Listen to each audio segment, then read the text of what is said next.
Alrighty then, mic check, mic check. It's Wednesday, April 23rd, 2025. We've got 5 trades lined up here. I need 2 winners plus a bonus within those 5 trades. Let's get to it, shall we? Let's go.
Welcome aboard, everyone.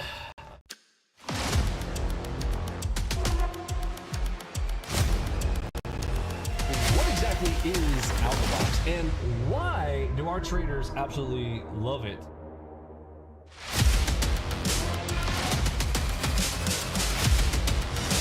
Michael Othrew.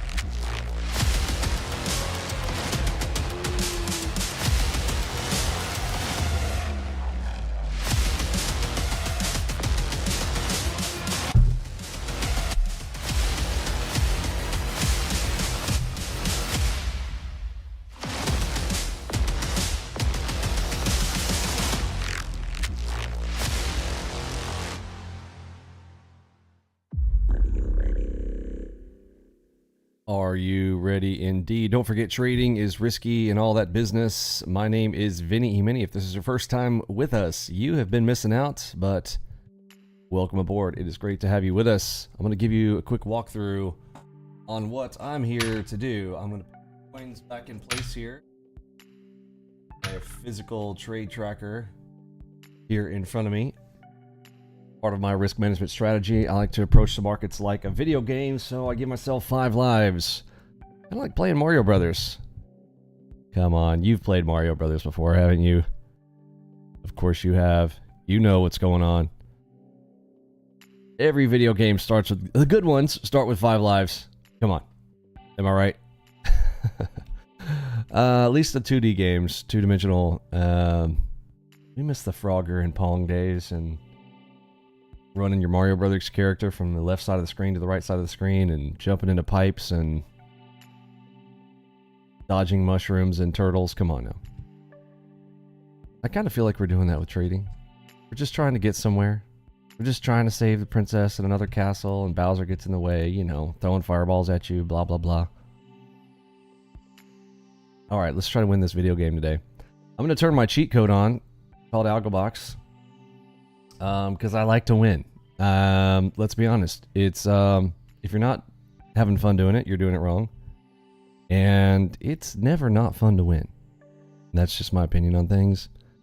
I don't know. What about you? I'm gonna pull the text chat on here so I can see your bright, shining faces.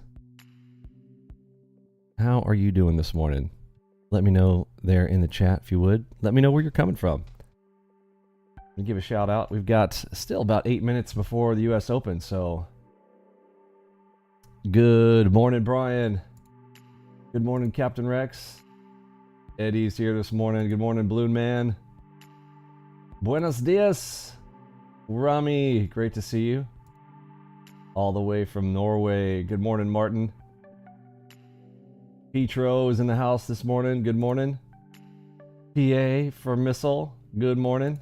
Good morning, Kazi. Good morning, Noob. Love to see you guys. There's Edward.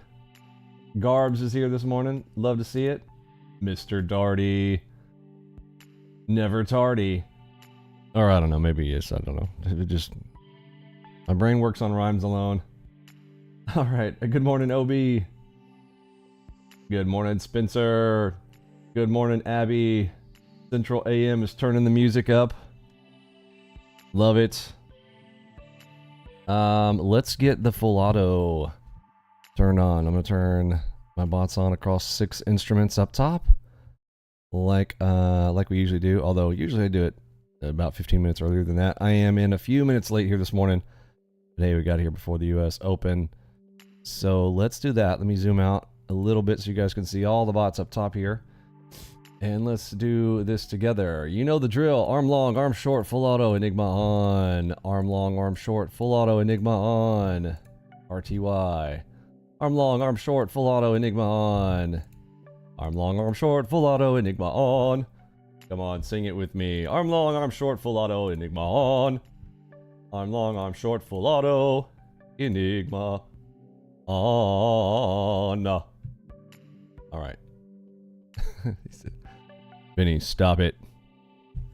Okay, the nerd is turned on. N-E-R. D for the Dow. I know, don't get me started on the fact that it's YM, but anyhow, nerd. Nasdaq, ES, RTY, and the Dow. And then we got the golds, the black gold and the gold, crude oil, and gold over there on the right to throw into the mix on full auto Enigma V3. All right, so let me come back down to our competition. Here's going to be me. I'm going to see if I can beat the bots here this morning.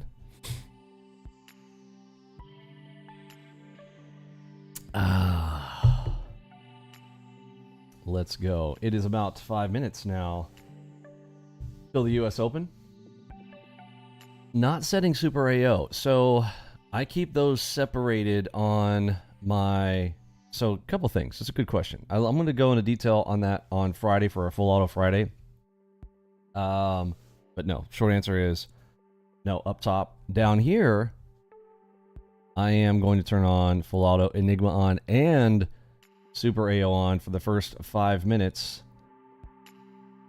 on L2 threes. This feels very slow here this morning. I might go all the way down to 2s here this morning on the Dow.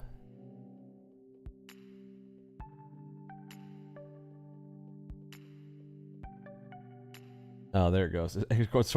The market heard me. It's like all of a sudden it's like, oh really? Oh really? You think I'm slow? Let me show you something.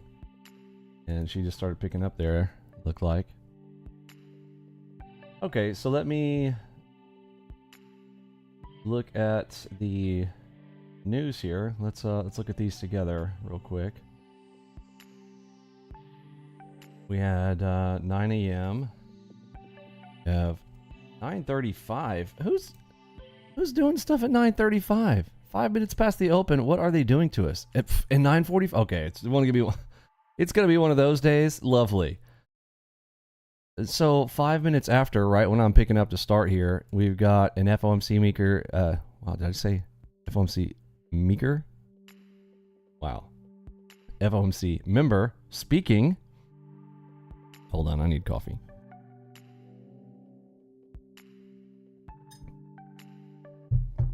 Don't believe what they say. I'm human. Okay. FOMC 5 minutes after the open. What are they doing? Come on now. 9:45, right in the middle of my fun. You're gonna do a double red star right in the middle of it. Come on now. Then 10 a.m. too, and 10:15 and 10:30. What are we doing? Okay, it's Wacky Wednesday, folks. It's Wacky Wednesday. Oh, we're gonna need to turn up the juice. All right, I'm gonna have to get. It's time to crack the neck. 2 minutes. It's gonna be wild.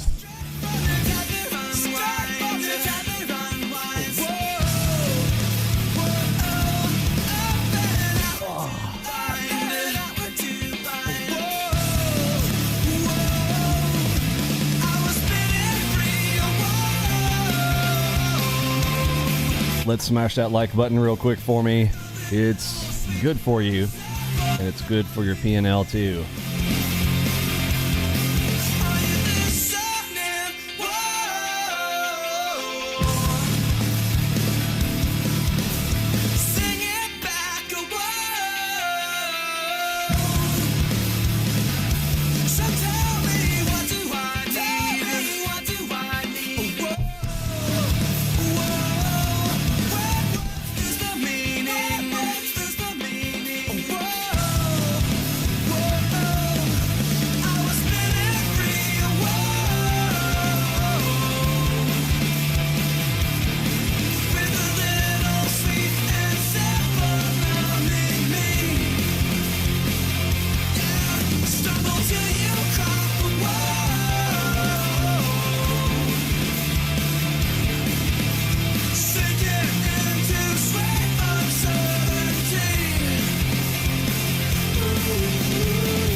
All right, here's the open.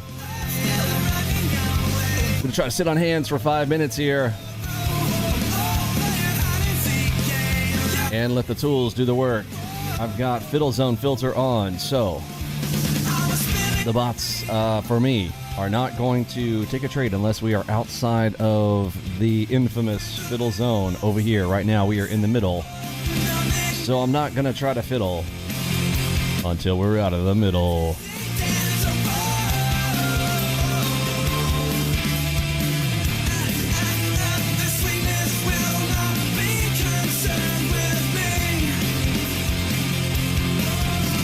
We need 10 more likes.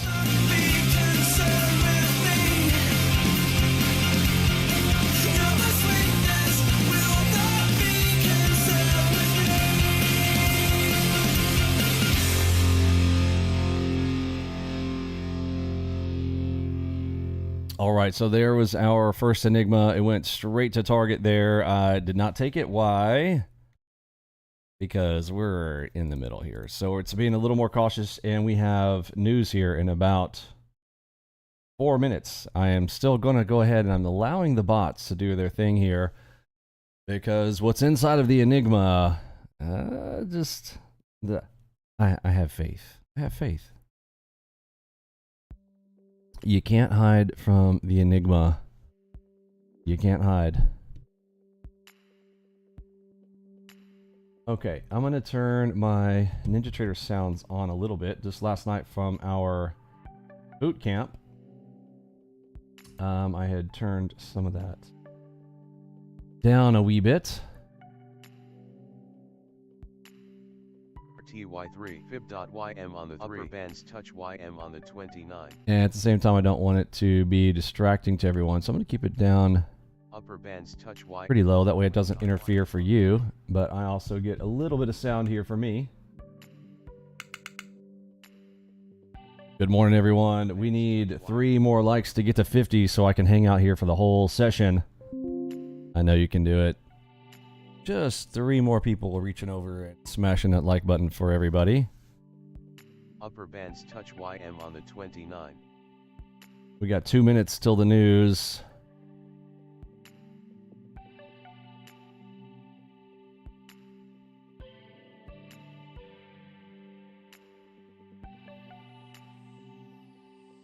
I'm gonna open up my financial juice tab. Upper bands touch YM on the 29.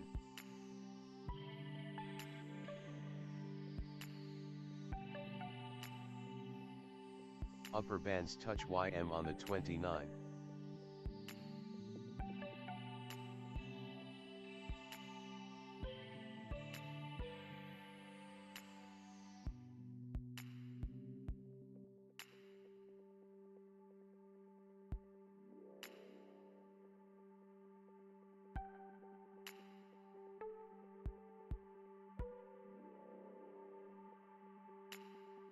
Good morning, Wind Rider. Great to see ya. Good morning, David.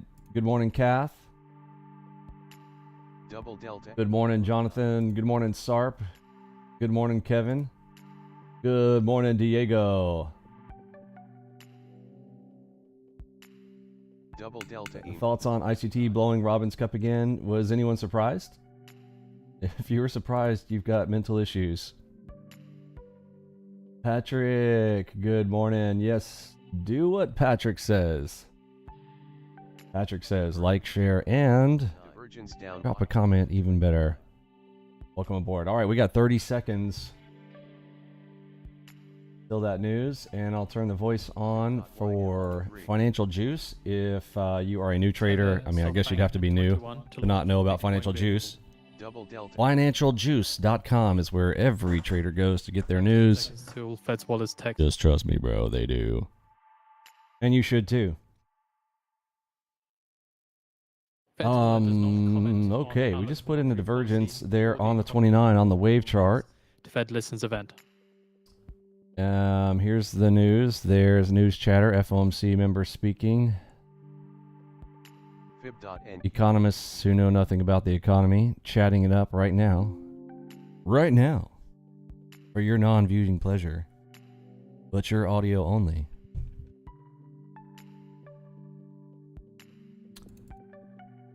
Set my order quantities appropriately.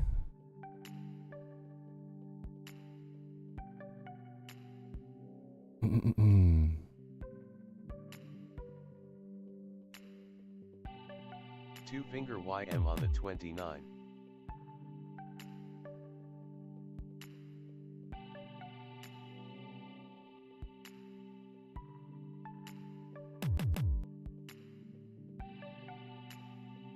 Fib.ym on the 3, Fib.ym on the 9.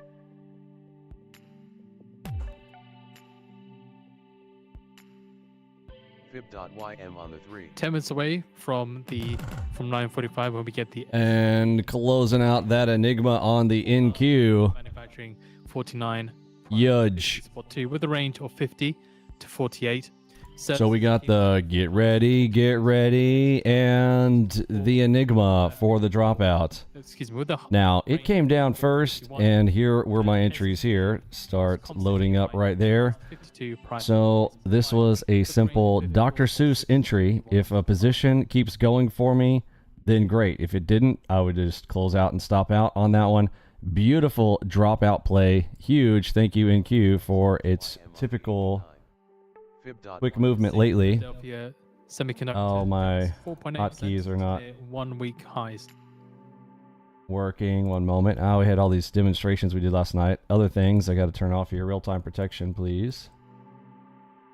Okay, real-time protection looks like it's off. The button's doing something weird there for me.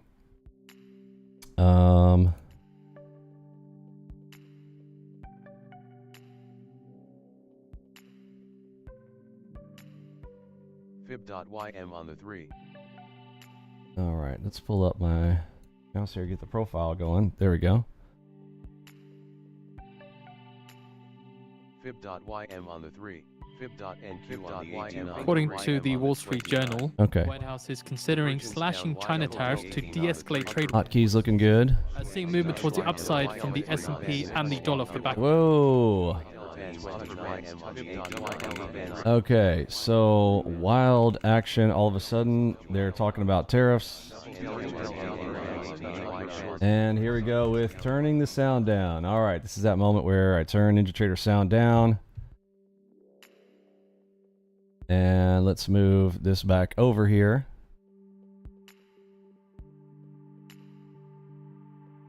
Double ready DDs on NQ. Okay, this is The Wall Street Journal says Trump hasn't made final decision too fast. on China tariff cuts.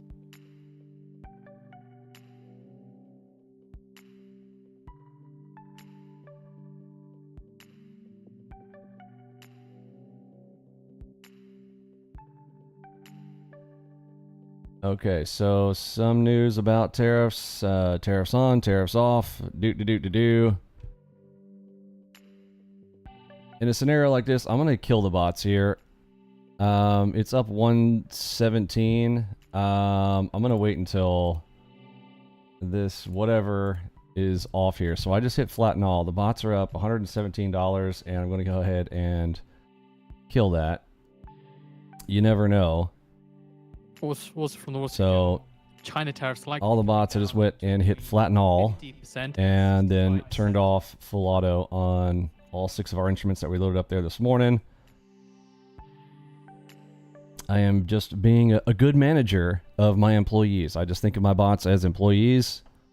That is wild. I need to turn my full auto off right here for a moment. I don't want it to take anything until I'm kind of reset here and readied on seeing what's going on here.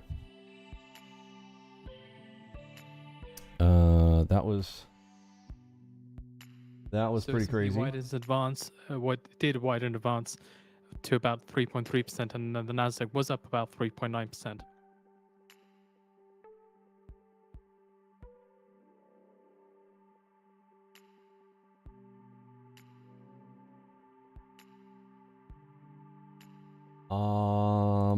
Your PC is lagging. Okay, this is a time. This is that stress test on your PC. Good morning, boss. Great boot camp last night. Thank you for all you do. Appreciate that. Daniel D, PC's lagging. This is a good time for me to talk to you about making sure that you have run everything in the performance White House considers slashing China tariffs to area. de-escalate trade war, sources say, cited by the Wall Street Journal. So I'm gonna sit on hands for a few minutes here, because right here at 9:40, we got 9:45 more news coming out. Remember, we said right there in the middle, we're gonna have 9:45 flash manufacturing PMI Sources Trump cited and by flash services PMI, Latin and then 10 a.m. new home sales, and we just had tariff conversations right now. I think right now it's gonna be pretty crazy. Okay, so I'm gonna be quick ins, quick outs as the plays go here. Even ES3 is on a speed rush. Yeah. Let's see. I've got ES2s for the bots earlier there this morning. ES, is it going pretty wild? Let me see here. We talked about our hotkeys last night. I'm going to do the control up, up, up thing. Control 1, 2, 3, 4, 5, 6, 7, 8, 9, 10. Security threat, according to the Wall Street Journal.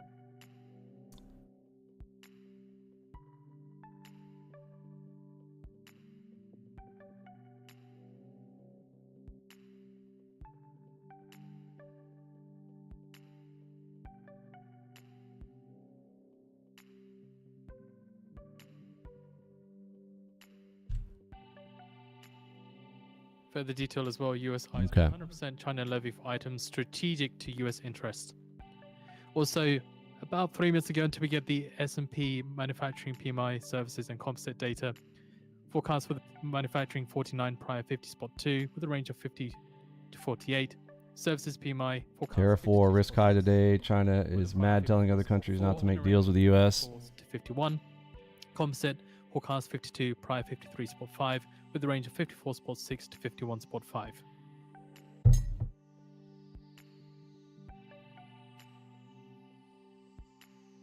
So the dictators of the world are trying to dictate to others not to engage. Fascinating.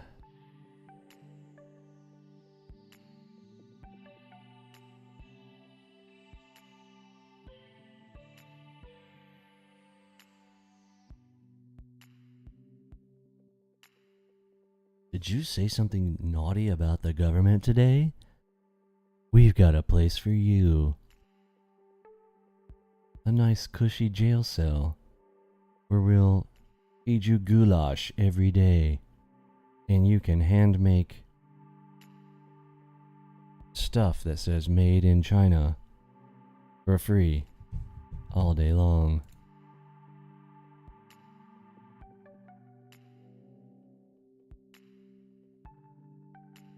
That goulash.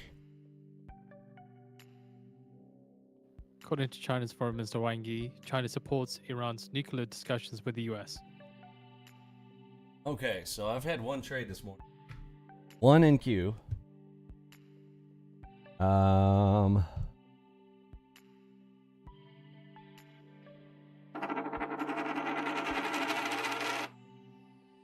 Is it going to be a one and done?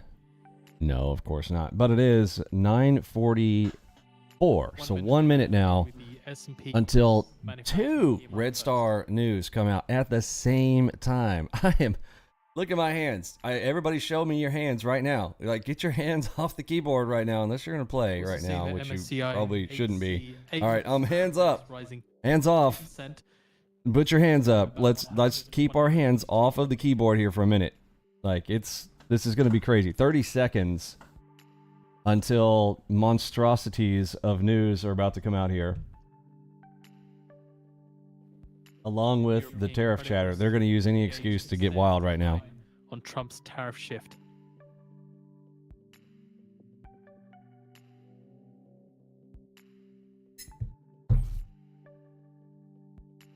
Ten seconds to the data.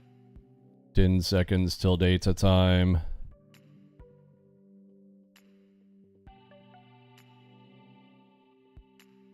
$50.7 higher than the forecast of 49. Services PMI 51. Here comes. 51.4 lower than the forecast of 52.6. Composite 51.2 lower than the forecast of 52. So looking to the European stock indexes. You know it's going to be wild. 90. 90%. What's 90% off the day before? 6%, and UK's FTSE 100 up 0.9%. German bonds extend 30 seconds until counts get blown. basis points to 2.5%. I see so many winning plays rushing left on my charts. I know, and this is one of those where it's nice, like, to afterwards to kind of come back and market replay it and go, well, what if I had turned on full auto? Woulda, shoulda, couldas, and I'm tempted to, I should probably do that. I'm going to put this on. I'm going to switch these over to sim on my bots, and I'm going to let the bots do their thing just to see what I would have done. What do y'all think? You think I should put them on sim and go ahead and let them run?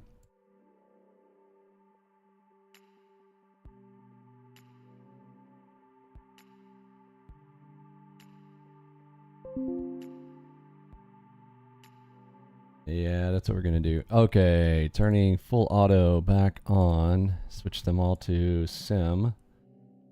And turn full auto back on. Full auto and full auto and full auto. All right, let's let them run here. A little warm in my office here this morning. Let me turn the fan on here.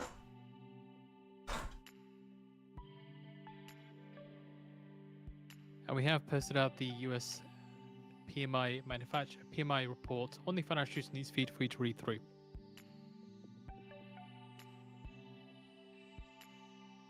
US Treasury yields ticking higher after US PMI data.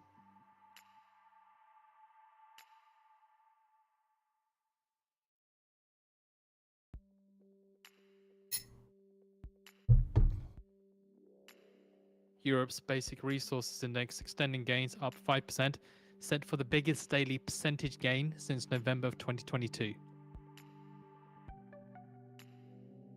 So just a reminder with Trump's schedule, 11 a.m. Eastern Time, he's receiving his security or intelligence briefing. 5 p.m., he's signing executive orders.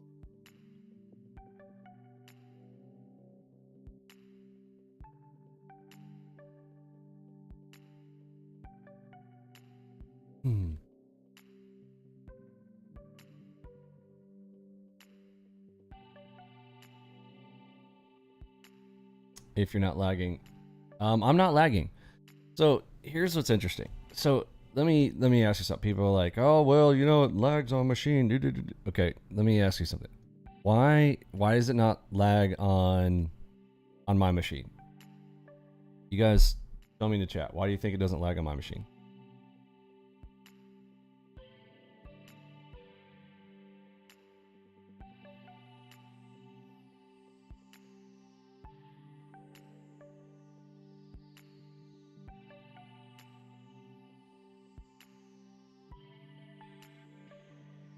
OPPC. There's a possibility there. I'm on a 14900.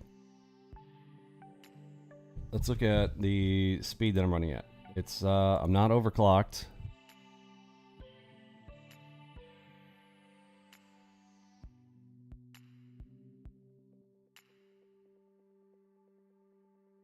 Currently running at 4.85-ish gigahertz.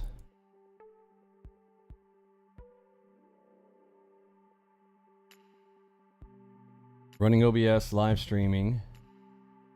Got multiple bots running at the same time.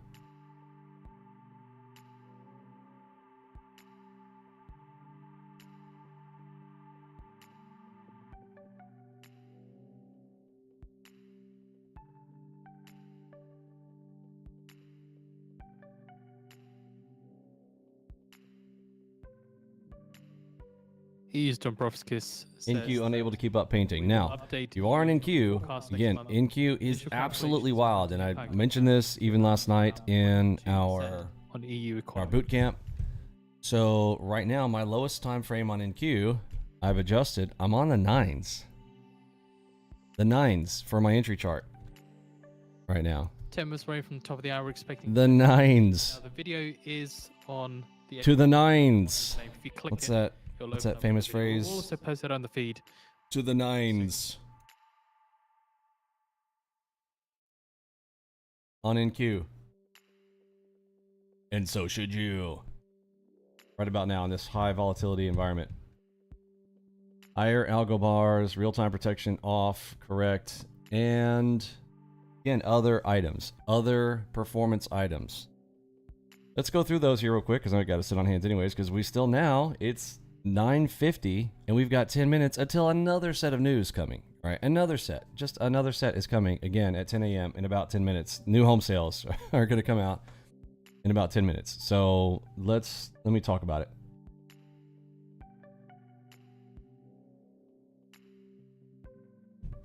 So what I would encourage you to do is hop over here into our Discord and let me familiarize you with a few commands here if you don't mind.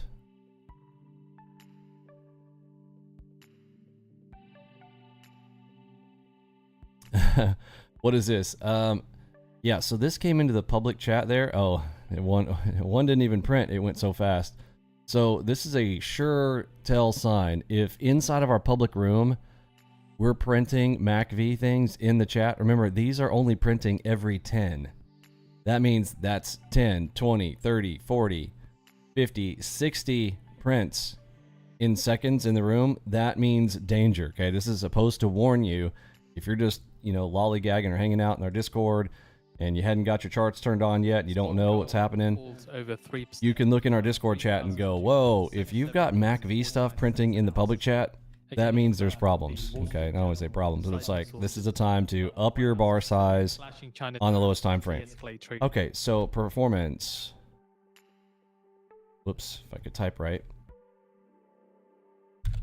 Performance with an E in the chat. We'll give you 2 videos here to go through all required settings. And you notice they say all settings required. I would recommend you go through all of those. And then NinjaTrader performance, maximizing your CPU speed. And especially if you're in California, your PCs are pre-programmed initially to park your cores to save electricity because you guys are running on wind farms. Because you guys got a bunch of mental muppets in office. They're like, oh, wind power. It's going to be great. Shut up. So just a quick read through of the report for the PMI data for the US. Output growth hit 16-month low as confidence slumps and selling prices rise at increased rate. New home sales coming out in 7 minutes. Germany's 10-year and 2-year bond yields rising to the highest since April 17th after the Wall Street Journal piece reporting White House considers slashing China tariffs.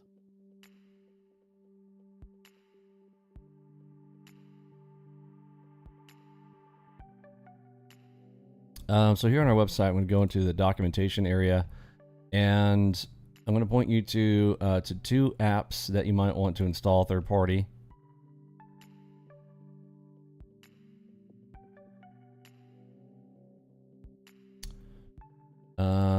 Don't have one on process lasso, but how about quick CPU?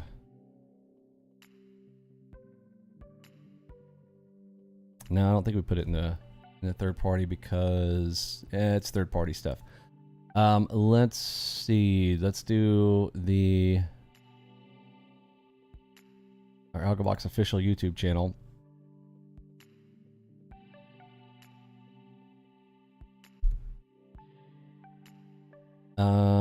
Okay, so that one, oh, sorry, that one is quick CPU, and it's just process lasso that we don't have.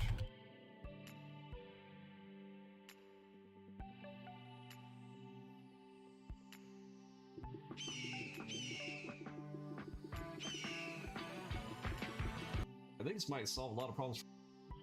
And we have posted out the video of Besant due to speak at the IIF Global Outlook Forum on the Financial News feed for you to watch. So it's about 5.5 minutes, and that's due to start. Let's quick CPU. No, I have one on process lasso, but it should be easier to find, shouldn't it? I'm gonna work on that today. That needs to be easier to find.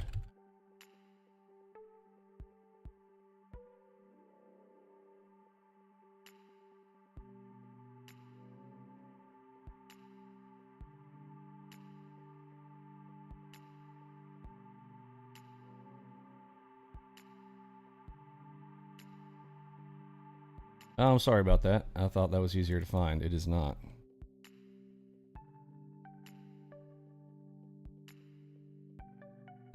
Okay, so I will find the video for you guys on that, and it looks like I got a video to make. It does not have a title, so that one must be buried. Channels here and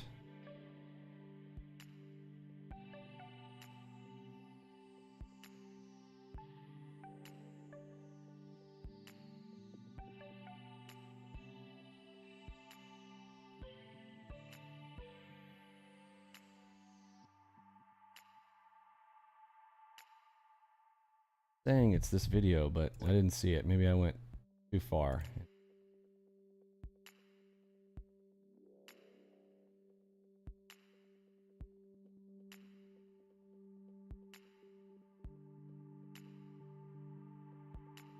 Also, a reminder, we get the US new home sales units with a forecast of 0.685 million, with a prior of 0.676 million, and a range of 0.709 million to 0.650 million. US new home sales change month-to-month forecast 1.3%, prior 1.8%. Markets pair bets on ECB rate cuts and pricing deposit rate. Yeah, so I don't know. December, Eddie, are you still here? Eddie, do you have a video for the process lasso? I know I've gone through that one several times. It's just not gotten extracted apparently into its own video, or maybe it has. Eddie, if we don't have that on our list, let me know there, and we will we'll definitely want to do that, especially with all this volatility. People want to get that going there. I thought it was in the performance thing, so my apologies. I thought I had done that. I deeply apologize for that. I was blaming you guys, and it's on me. Very sorry about that. So 2 apps that you should be running, in my opinion, is Process Lasso. Process Lasso will lock NinjaTrader into your performance cores, so they don't get slipped into running on efficiency cores on your PC. For those of you guys with Intel high-end i7s and i9s and above, and then the quick CPU to make sure that your cores aren't getting parked. And what core parking is, if you go kind of look up what CPU core parking is, it's basically your PC constantly trying to down power your processor, and the jittery moments between power down and power up, and your CPU will literally kind of like lock for a half second, and it's sometimes that half second turns into multi-second. 1 minute to go now. Lead with the US new home sales units. it's no bueno. Reminder, Besant is due to begin at 10 a.m. Eastern Probably time. my The best way video to do is that, on the as feed. I just thought about it, was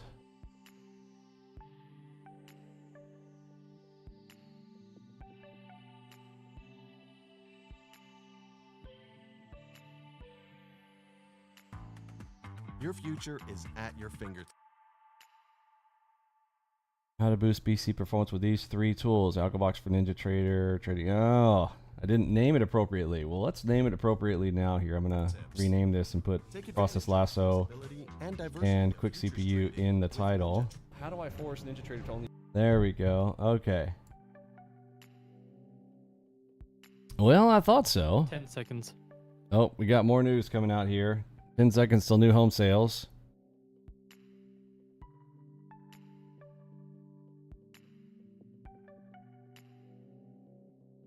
Zero spot 724 million, zero spot 724 million, higher than the forecast of 0.685 million.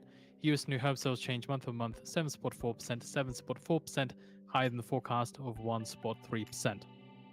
Besant coming through with comments here, saying IMF, World Bank serve critical roles in international system. US wants allies to work with it to rebalance international financial system and refocus IMF or World Bank to founding charters. Okay, basically charts are going absolutely wild right now, so hands off. Who finance Show me your hands. Russian war machinery. All right, hands should be off right now unless you want to be Reconstruction. blowing accounts right now. World Bank. It's absolutely China, wild. the Like, second largest economy in the it's world, crazy. I'm looking as a over. developing country is absurd. NQ9's is moving like nuts. Use resources Yeah, more just efficiently, hands focusing off. on increasing energy access. All right. Says economic stability I'm gonna should be pause markers our of IMF news guy success, for just a moment, not hammer. and let's pay attention to this one here. Stop the background music here, and to check your PC on CPU power, let's roll through this one here real quick. Thanks, George, for the link there. Use my P-cores, Vinny. I mean, I want my PC. Oh, okay, I forgot. I've got my, got one of those speed plugins there. I can play videos up to like 10x speed. All right, sorry about that. How do I force NinjaTrader to only use my P-cores, Vinny? I mean, I want my PC to run efficiently. Look, there's a P-cores button. Finally, somebody figured out what we wanted to do and make it easy. Speaking of performance stuff, I'm going to show you guys some really cool stuff. I've got 3 new application tools. This one is called Hardware Info. This is called Process Lasso, and I'm going to talk to you guys about how cool this is. You can set your... I'm going to speed this up a little bit.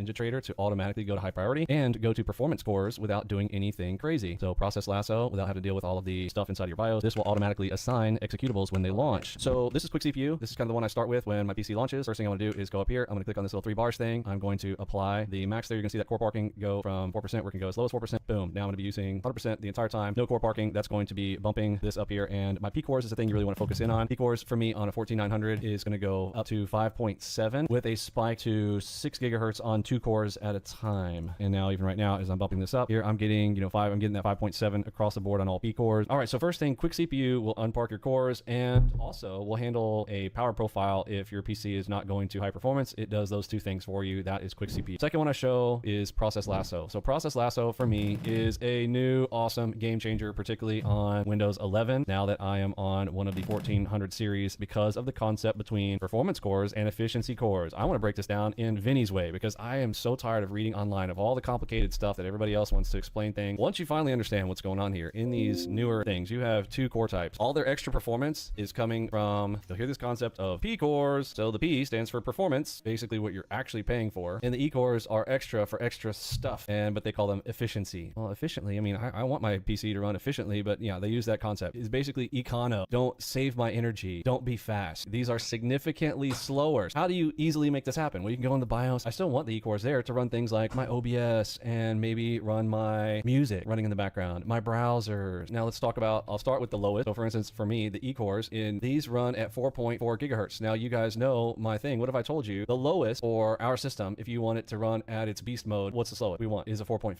gigahertz, right? So I don't want NinjaTrader to run on the E-cores at all. So first I'm gonna start with the concepts, and then trust me, I'm gonna show you how easy this is to do this. I know it's gonna get complicated right now, but follow through. P and E, I simply just do not want NinjaTrader here on E. Depending on which one you get, you got a 12900, 1,500, the 13,900, 14,900. Each one is different numbers, of course, but I'll show you mine on these two little apps here that make it clear. So I just want to stop NinjaTrader from going here, and I want it always to go here. Get the idea and the concept, and now I'm going to show you how we do that. And oh, let's write well with the P cores. Well, when you dig into the details of it, they have what's called favorable cores. This is the last series. The 14900 is the absolute last in this series where they are doing a single die chip. This is the last one, and then they're going to multi-die like AMD has done in the past. So this is it. This is as fast as it's ever going to get. 6 gigahertz. How do I force NinjaTrader to only use my P cores, Vinny? Right? That's the question. Oh, don't worry. Process Lasso comes to the rescue. Very cool app. All I got to do is come here into this little mid section here that looks like your normal Process Explorer. I'm going to move this over here to the right so you can see it, and I am going to scroll down until I see NinjaTrader.exe, which is currently running. This should look familiar, kind of like if you were looking in your task manager to go, I want to kill task, right? There it is, NinjaTrader.exe inside this little mid list here on all your processes. I'm going to right click NinjaTrader executable. CPU priority, first thing at the very top of this list, there is current and there's always. All right, so now right click, set priority, always. See, there's current, set to high, always. That's because in here, I went to always and I set this thing to always be high as a kite. Okay, so here we go, bright mode, set priority, always, and I'm gonna set it to high, done. And this cool little feature down here, Windows Dynamic Thread Priority Boosts enabled. Yes, I want that enabled so that it can potentially go up to 6 gigahertz, but if it gets 5.7, I'm happy on the P cores, right? So boom, high priority number 1, affinity. A lot of people don't know what affinity is. This is the magical word for what we want to do. It's called affinity, and we want to set the affinity to always use certain CPUs. And I'm going to right click and I'm going to go to set CPU affinity, and I'm going to do always. And at the very, very top of this whole thing, I want to click on select CPU affinity. Select CPU affinity. When you do that, opens up a new window, because this is weird for me. Originally, I was like, okay, it's making me click each one of these individually, and it kept going off, and I had to do this over and over. Well, when you do select CPU affinity, you get this nice little checklist. So now once we are in this CPU affinity, they've got some really cool buttons right here. Look, there's a P cores button. Finally, somebody figured out what we want to do and make it easy. Thank you very much. Yes, I want to P core this thing. Click on P cores. Done. Watch, if I click E cores, see how it shifts the list? There's your E cores. And yes, remember how I said there's a lot of them? There's 16, but they start with 0. Don't even get me started on the whole like, oh, we're coders. We start with 0 because 0 is the first number. All right, so CPU 0 through 15, I want them here, and it's as simple as click on P cores. So guess what? NinjaTrader is now going to always do that. Now, I've also created a cool little thing. If you want to be in there and be cool like me, I went CPU affinity. Always going to go into select CPU affinity, and I gave it a name. So you can imagine one of them is Ninja VM. So I created 2 profiles to split stuff off, OBS and other things. I put music on the E cores, but the main thing is just at least that you get NinjaTrader up on the P cores. Make sense? Okay, so that is setting the affinity. Very cool little app there for Process Lasso. So let me show you kind of on OBS. OBS, that's our recording tool, right? So always, and if I go up to the very top, you notice all these have E's next to them. I just set my, and by the way, it does this all the time now. So, and you can do that with any apps on your PC. So any other apps that you want to, put a little bit slower, 4.4 gigahertz is still fast. I mean, that's not slow. So it's a great processor, but if I want NinjaTrader all the way up, you know what I'm saying? CPU Z,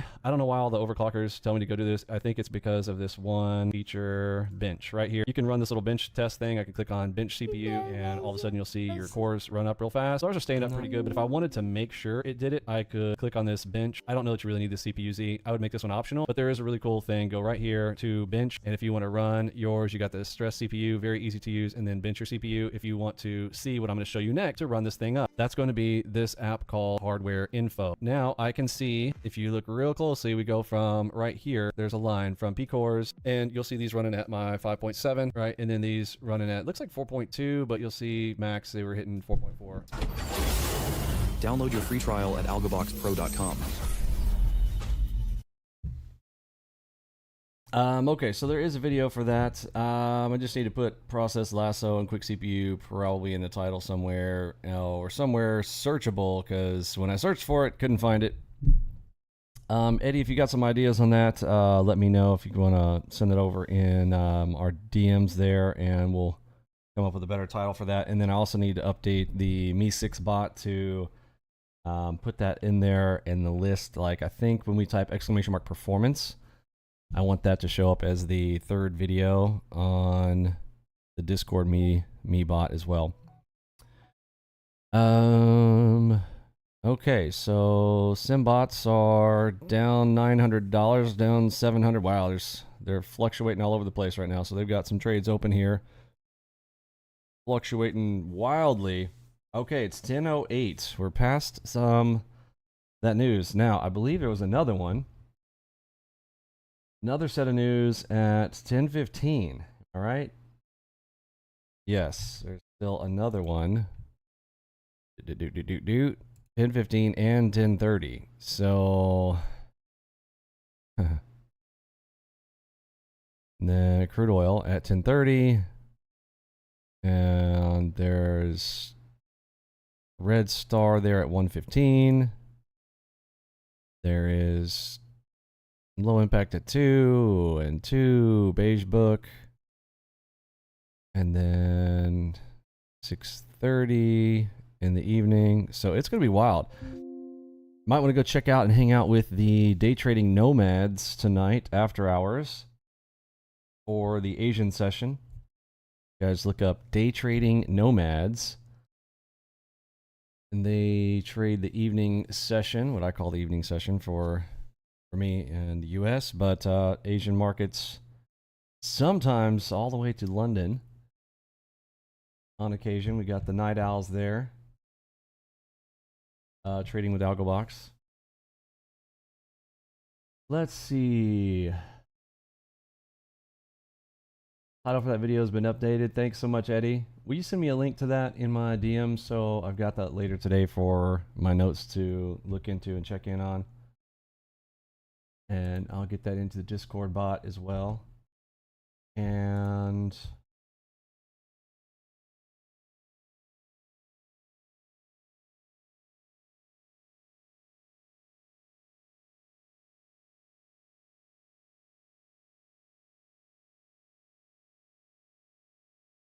all right, it is 10:10 coffee time.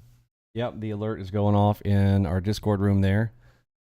So this is normally the time of day when I'll kind of like take a break from whatever we've been doing there this morning, right? To feel like I've been breaking all morning here, and I'm ready to like crank on some buttons right about now because I mean, literally been just kind of been sitting on hands, so I have not spent any real mental capital on thinking through making decisions. There's been no decision making there, so no decision fatigue setting in yet. But normally around this time, looking at 10:10 to 10:30 to kind of sit on hands, let the tools do the work. And let's see where we're currently sitting here. We had, what's our Enigma cadence? That one actually hit its target. That one hit its target as well. This one actually stopped out back behind it. So we've got a cadence of 1. Currently, those both hit their targets. The one right before it, that one missed its target by about 2 or 3 ticks.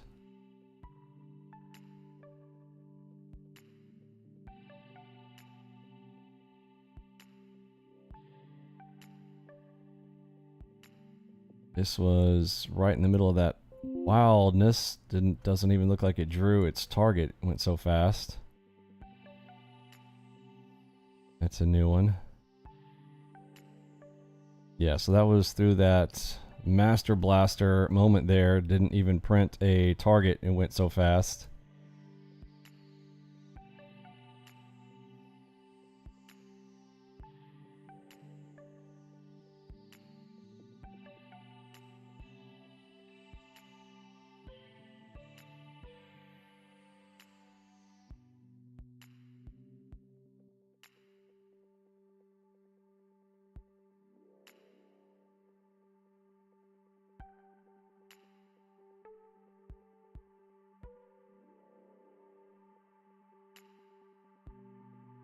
I'm going to switch YM to the 8s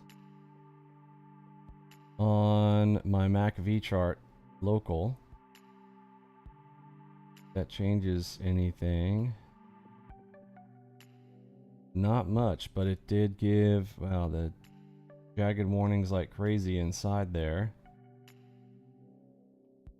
All in the Fiddle Zone. Popped outside the Fiddle Zone just for a moment, but we are inside the Fiddle Zone here. And there is the next Enigma, went to its target, 20 bagger.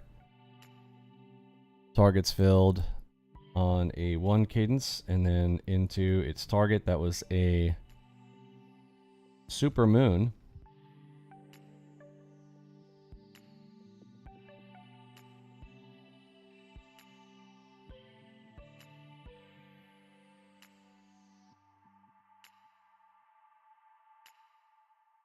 What is the Fiddle Zone? That is one of our primary filters on the MACV chart system.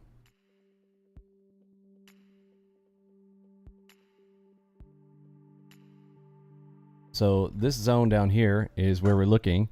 In the actual Fiddle Zone itself, I'll mark in red here, is this zone right here. So if the histogram is inside here, this is in the Fiddle Zone. So this is kind of like the, I would rather not take any trades inside of here. So if I color this in, then in just a moment we will see where some of the best plays occurred.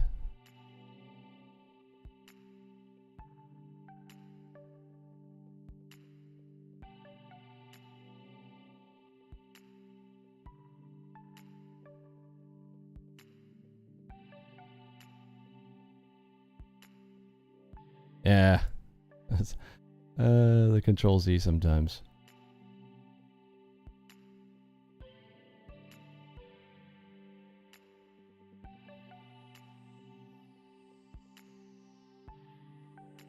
Come on, have fun. Okay, so leaves us with 3 good trades.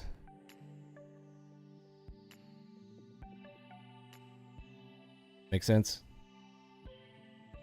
Now, inside of that Fiddle Zone, there's also what we call the absolute flat line. The flat line there, I've got that actually marked in red. And there's some additional stuff that we may or may not do. We might reverse the logic on enigmas on the flat if we have touched the flat line there. So Super Moon, call in the high touch and massive dropout from that one. Let's get a measurement on it currently.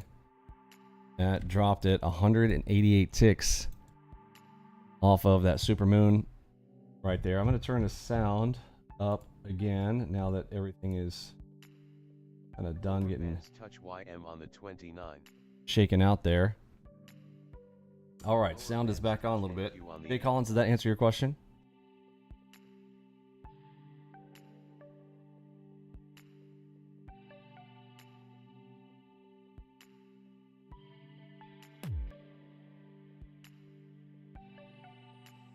Enigma long on the CFTC touch YM on the 29. Awesome. And if you've been following along in our boot camp, I introduced to you guys the AlgoBoxGPT. So we have an AI powered AlgoBoxGPT bot that can answer your questions around anything AlgoBox. So let's ask it about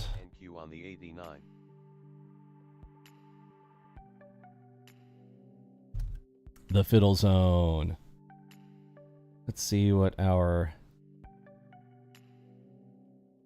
AlgoBoxGPT tells us about that. Great question. In AlgoBox, the Fiddle Zone is a no trade area.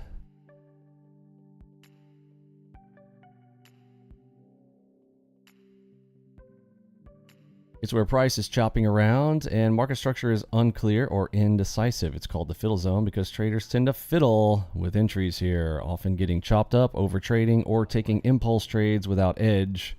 Here's the core breakdown. What defines the Fiddle Zone? Prices between major levels. The PRZ, gold line, or MM level. No clean double cross, no cluster dot or confirmation. Often forms during mid-sessions, low volume chop, or pre-post news drift. Looks like random dots, fake crosses, no direction on the Mac. Oops, not the Mac X. So sometimes I got to come back in here and retrain the bot. Mac X, I'm not even sure what that is.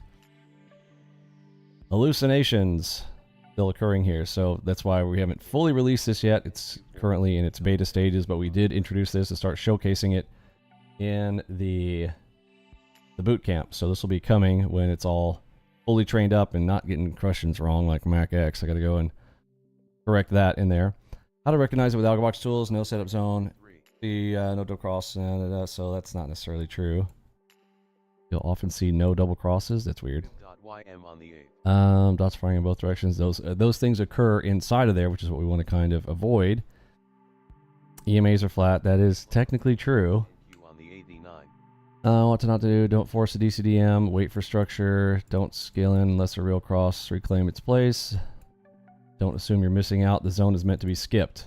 Okay, so at least it's getting that correct. What to do? Mark it. Stay flat. Wait for a clean setup. That's true. Now we mark it for you. But the good news is we already kind of do that for you. Use the time to rewind. Recent trade or review gold line targets. That's a good idea. Let the market break out of the zone and then re-enter structure. There you go. Great idea. Pro tip. Vinny often says, if you're bored, you're doing it right. Sitting out during the fiddle zone protects your account and sharpens your discipline. Want me to talk through how to market visually? You know what? I'm going to see about that. AU short on the YM3. Let's see if it gets that right here. Short on the YM6.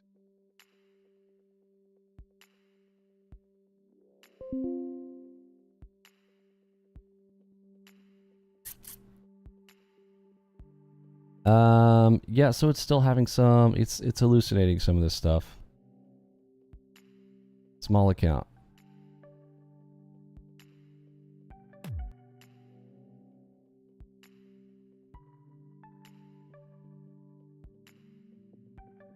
Oh, this is right though.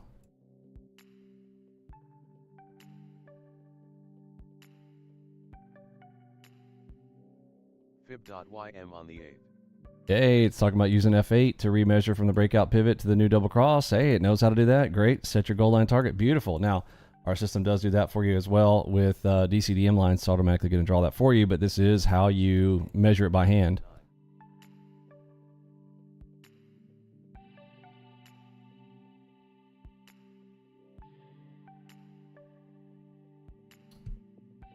Very cool stuff. And if you want the official information on that, let's go to the documentation where we get what did we write on that. So in our documentation area, so docs.algoboxpro.com, and let's check out our search right up top here for Fiddle Zone. The no Fiddle Zone documentation. Let's go there. There we go. So here's our visuals on it.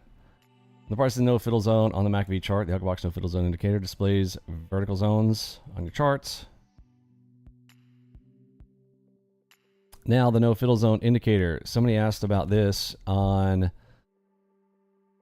day 1 of our boot camp. Said, hey, can we have the no Fiddle Zone draw something on the lower time frame entry chart? We have that. It's called the no Fiddle Zone indicator. So if you go into the indicators list, check out the no Fiddle Zone indicator, and that will actually color the background. In this example, they're colored orange, but you can color those whatever you want. I like gray. I like to kind of turn those sections gray. Here's what it looks like as it's printing.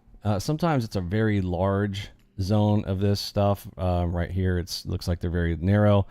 NQ is kind of a bad example because NQ basically bounces in and out of that area very quickly, as you know, but sometimes you'll have a very wide swath of area that will cover, and you can color that whatever you want. So the region highlight color there for me, for instance, I've got that set to gold and a different opacity level. You can change that to whatever you want, but by default out of the box it's colored in my little goldish area like this. And yeah, all the settings, all that fun stuff there in our documentation. Here's a full video on it. This is a part of another video, but this is timestamped right there.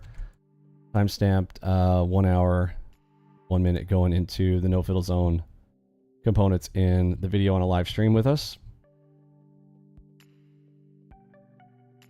Fib.ym on the 3. Does that answer your question, Mr. Collins? Fib.ym on the 3. Can't see Ready DD behind the no Fiddle Zone. 2-finger YM on the 29. Double delta. Oh, the color background. Yeah, there's a background color. On the 29.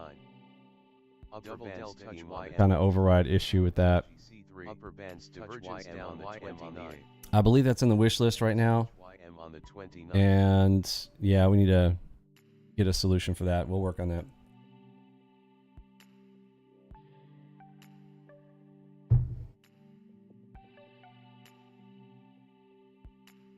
Yeah, if you have background coloring turned on, and we would need to play with an opacity.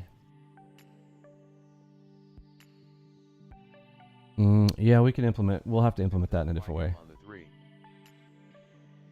Fib.ym on the 8. Is there an opacity setting? It's not easy to get to. You would have to customize that.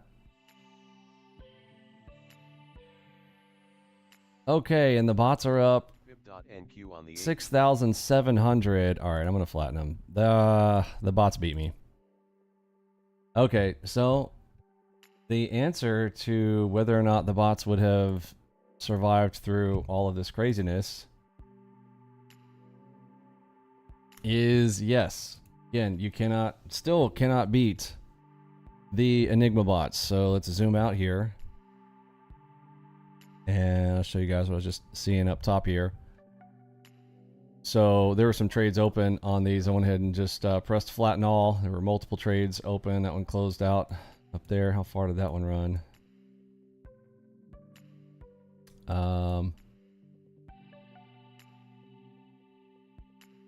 That one, there was an ES trade open as well. So 67.72. Man, the bots beat me by just a hair. I mean, they could have probably beat me more. I closed it out. I did see it blink around 7,000 something, and I'm like, that's what really caught my eye. So the bots beat me again across 6 instruments. 1026. Even through all that wild child craziness. Let's pull up the stats on that here this morning. Don't want to overwhelm our new folks with all the chart stuff going on there. So let's go performance here. What's today's date? The 23rd.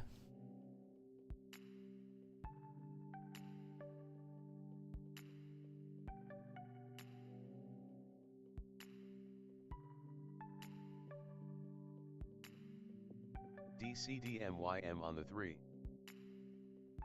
DCDMNQ on the 9.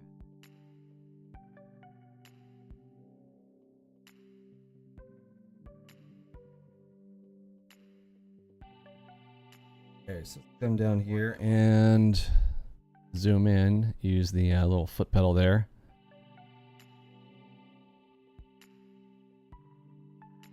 So this was today overall for me and the bots there this morning in total.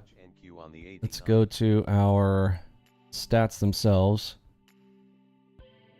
So today 68% win rate, and right there 4.51. So winners were 4.5 times the size of losers. 68% profitable win rate, and max drawdown 2,000, and total 13,139.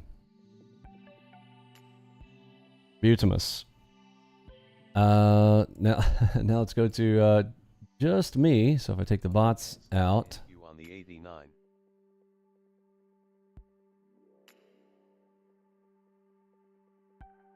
Double delta EM on the 3.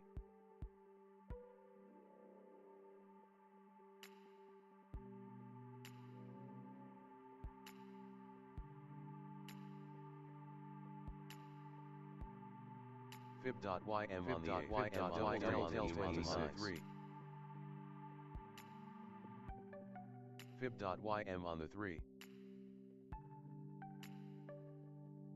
and about 6,300-ish. Looks like that.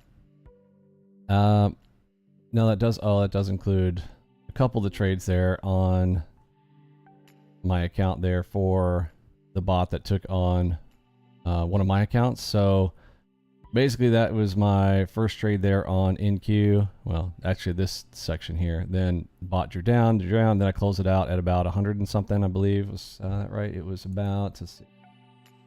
Fib.ym on the 3. Yeah, so my bot was wiggling back and forth. When I closed everything down, I was just nervous about all that wildness coming in there. $117, basically nothing. That was probably this jaggedness up here. Multiple trades on the bots before closing it out there this morning. I was worried about it going absolutely wild, but yeah, woulda, shoulda, coulda. Hindsight being 2020, could have basically doubled my P&L there this morning if I let the bots run there through all of that craziness. Now, I'm not saying to do that. I still think the anxiety level, I don't know, would have been worth the effort on that.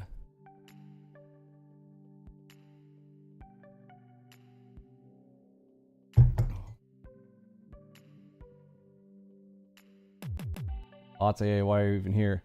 That's the philosophical question that's being asked a lot these days.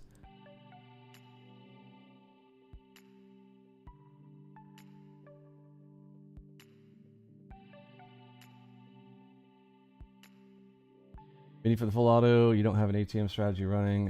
How does it close the position? That's a good question. So we've kind of gone over this a few times on Full Auto Fridays. I call it side to side, going side to side from red to green. So, you know, my idea on runners is to hold to the opposing signal. Well, this is literally hold to the opposing signal bot style. Does that make sense? Well, that's true. They don't always get everything right. They'll hallucinate things and just make things up. It's just like, I'll just hallucinate and I'll just tell you something. I'll like MacX. That's a good point. Yeah, they're not perfect. But then again, neither are humans, right? So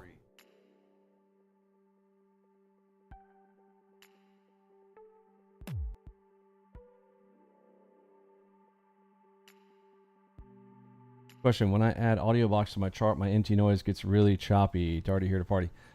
Darty, it sounds like to me, I'm going to guess that there's something you might not be telling us. Are you using a VPS or RDP? Are you remote desktoping to your PC?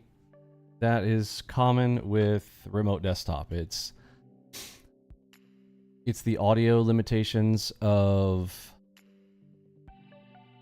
your RDP. Now, there are things you can do to that. Go Google that. But again, it's not something we support. I do not support dealing with VPSs, remoting in, blah, blah, blah, blah, blah.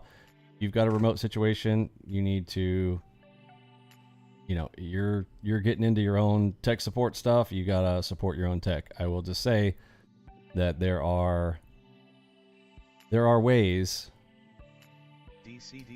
to adjust the way that your sound comes through. You still may have some problems with bassy sounds because what I found is there's a limited range on bass, so you might want to change the actual sounds that are being used as well. And you can change those sound files. Remember, if you go into the AudioBox, you can, I've got some default sounds in there. The lower pitched clack and the higher pitched boom. I'm sorry. Reverse that. Higher pitched clack, lower pitched boom. Did I say that right? I don't know. Kind of spaced as I was watching this double cross show up here in this really tight consolidation. Interesting. Now we're flattening out into the Fiddle Zone there.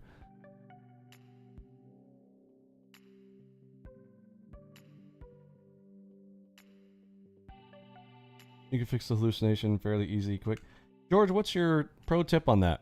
I know you spent more time with it than I don't know how to do that. How do you do that? Teach me, brother.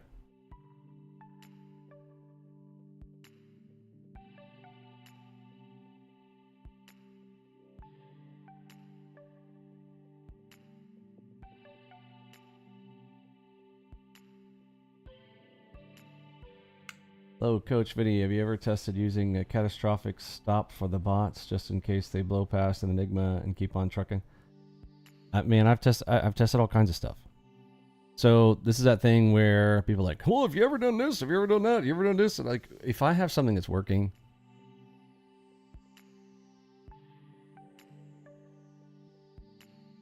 Yeah, it's sort of my thing. Like, yeah. How about you do that? Come bring me the results.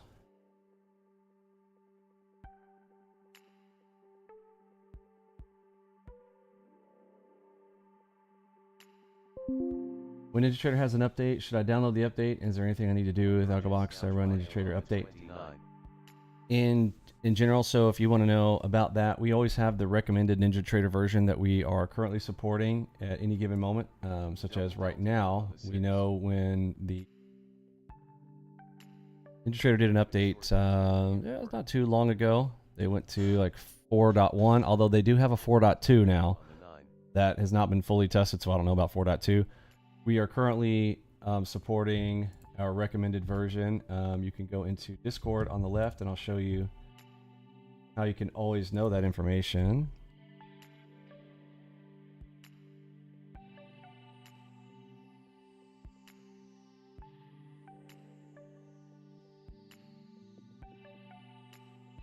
Enigma short on the NQ4.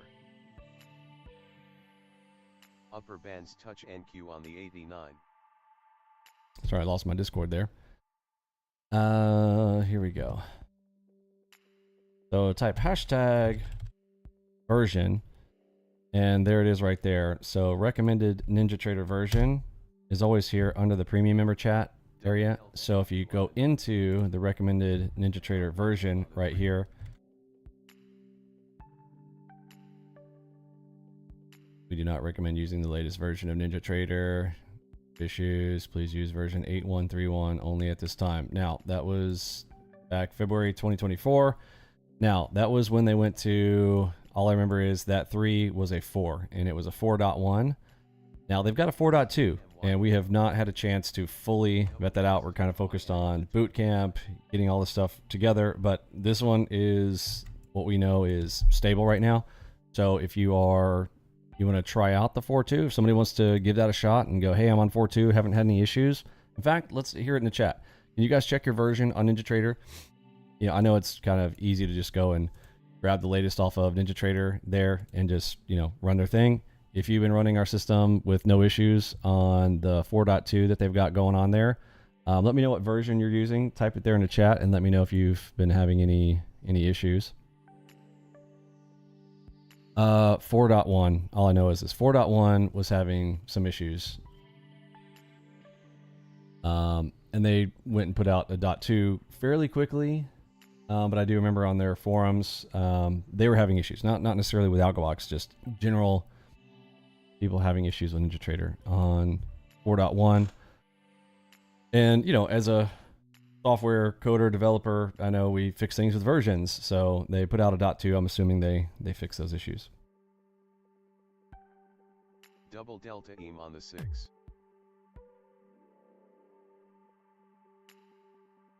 DM me a little cheat sheet you made for yourself. Oh, cool. Oh man, I love a good cheat sheet. Come on, who doesn't love a good cheat sheet? Upper bands touch YM on the 29. Speaking of cheat sheets, you can go grab one of these on the left hand side of Discord NQ on the 8. for our trade entries. Check those out on the left hand side of Discord to grab those cheat sheets. Remember, we have a 2-step pillar for a structure and an R2FA event. Combine those together, and of course I have those on the cheat sheet there for what you're looking for. Visually, what do they look like? What do they sound like? And then we've got our 2-step filtering over there on the left-hand side. Weird for me pointing that direction over that way. We got our rules and goals over there on the left, and you see the 3 steps to entry over here. Let's do it in yellow here.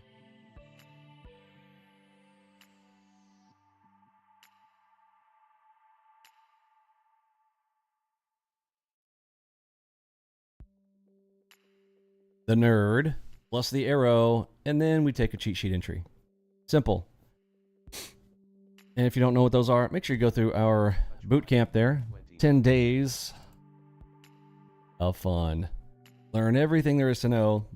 We are condensing the 40 days of training into a 10-session event.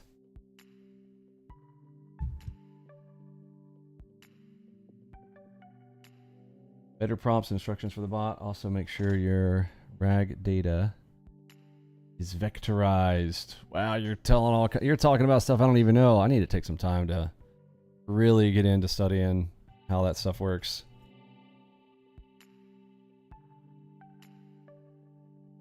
I am very novice on the AI prompting and all that. I understand it, but understanding something and actually having done it, it's like project managers trying to code. Oh, zing!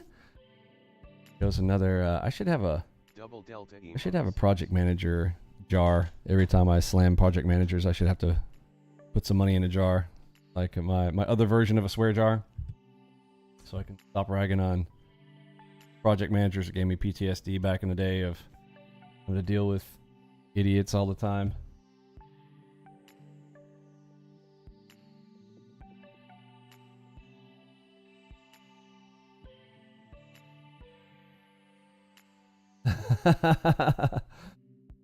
Okay, I should define, are you an IT project manager? Let me be more specific. Sorry, not project managers. In fact, they're great project managers in other things, like absolutely necessary. But in IT project managers are just notorious for, I mean, unfortunately, IT doesn't require a lot of, I don't know. I don't even want to get into it and explain it. I'm a little bit tired today, and if I go off on that tangent, I'll get stuck there.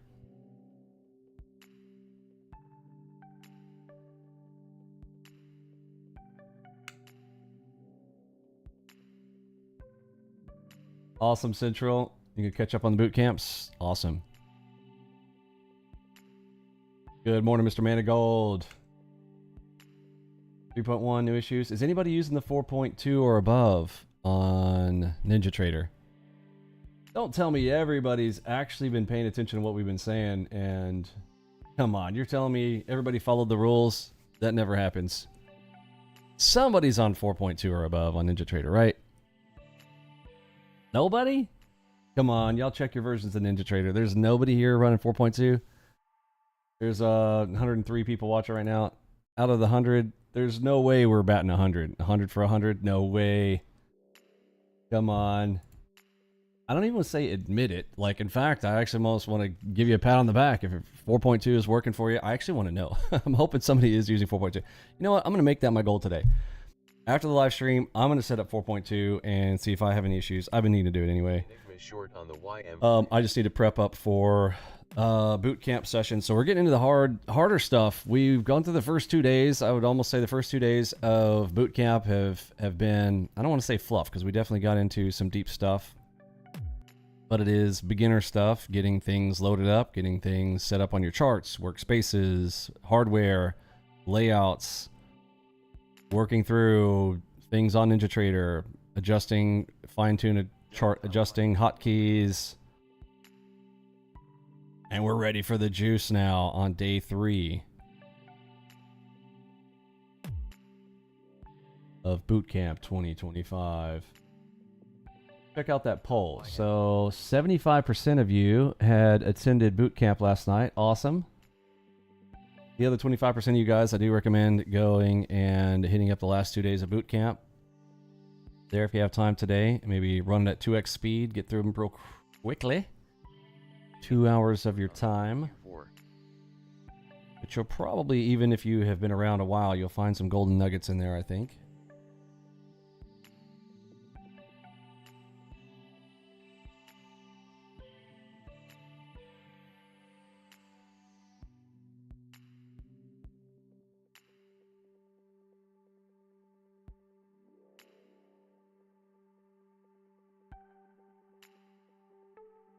Would anybody be so kind as to volunteer to help us out if you are going to watch the bootcamp videos and be willing to kind of timestamp them? If you've ever seen how we kind of do those bookmarks and do a bunch of timestamps for important details, that would be amazing. If there's any volunteers, let me know. If you're going to go through it anyway, it'd be great to kind of take your own notes and timestamp it.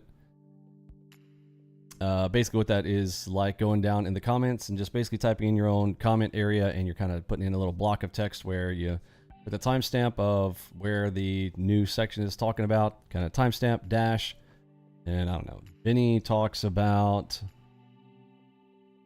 the flag chart layout. Next timestamp, Vinny talks about the setting up your 43-inch 4K monitor. Timestamp number 3, you know, kind of going on like that, so people can kind of go to sections if they want.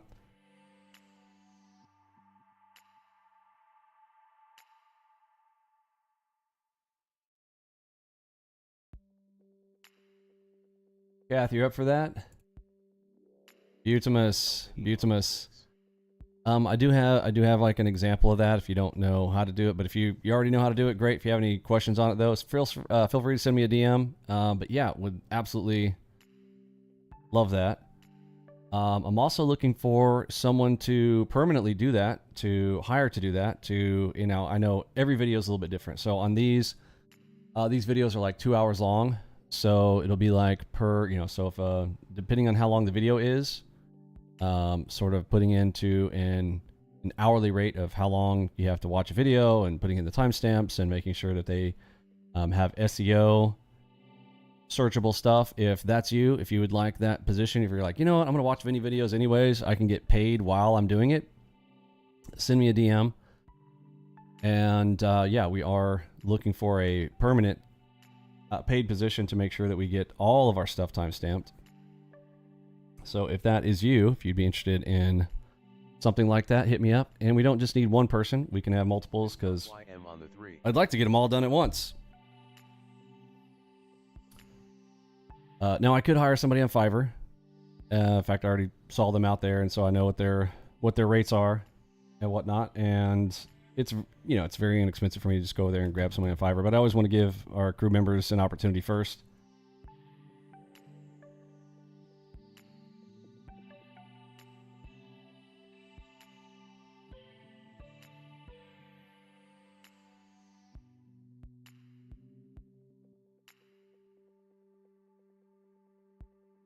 Thanks for using the hands-off time to educate on CPU cores. Dork learned a ton. Awesome, Dork. Love to hear it. Yeah, and that is something important, I think, to know, especially as technicians of the markets. When you're using top-end technology like what we have, you need your tech running at its peak for what you're doing. Now, you know, people are always like, "Oh, Vinny's telling you to turn off all your protections for your PC. He's trying to hack your PC." No, it's not about that. So Windows is going to be tuned for a personal PC. And personal protection and blah blah blah when you're using your PC for personal use. But if you're using it for business use and you're going to be big boys and girls and use it for not entertainment and personal uses, and you're trying to fine tune your PC for maximum performance, there's a scale that I like to draw up that project managers in IT don't understand at all.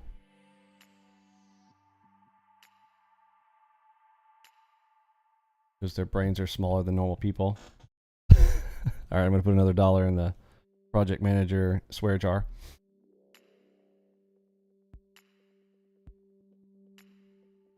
Double delta eam on the 3.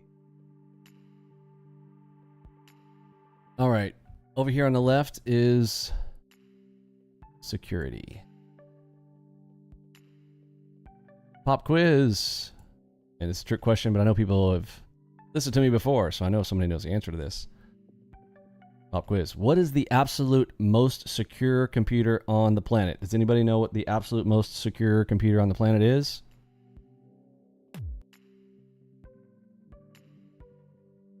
So for the project managers in the room, I guarantee you project managers don't know the answer to this. What is the most secure computer on the planet?